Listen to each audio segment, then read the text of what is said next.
শুভ সকাল শরীয়তপুর। সাইকেলে করে শরীয়তপুর জেলার নড়িয়া উপজেলার কর্ণহল গ্রামে ভিডিওতে সবাইকে স্বাগতম। তো গাইস, আজকে যাচ্ছি হচ্ছে কর্ণহল গ্রামে।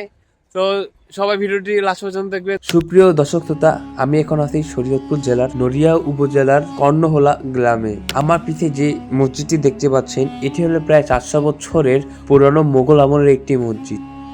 আজকের এই মসজিদের সমস্ত সৌন্দর্য ও ইতিহাস আপনি এবং আমি একসাথে উপভোগ করব। চলুন আজকের ভিডিওটি শুরু করা যাক।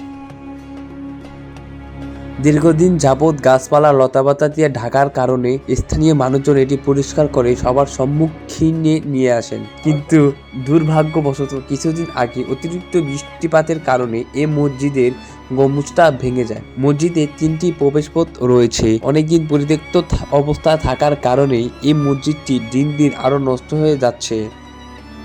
আসলে শুধু স্থানীয় মানুষজন নয়, শরীয়তপুরের ঐতিহাসিক জায়গাগুলোকে বাঁচিয়ে রাখতে আমাদের সব একসাথে এগিয়ে আসতে হবে। প্রতিদিন অনেক অনেক পর্যটক এই মসজিদটি দেখতে আসেন। আপনারা যারা শরীয়তপুরে আছেন বা শরীয়তপুরে আসবেন, তারা অবশ্যই এই মসজিদটি দেখে যাবেন।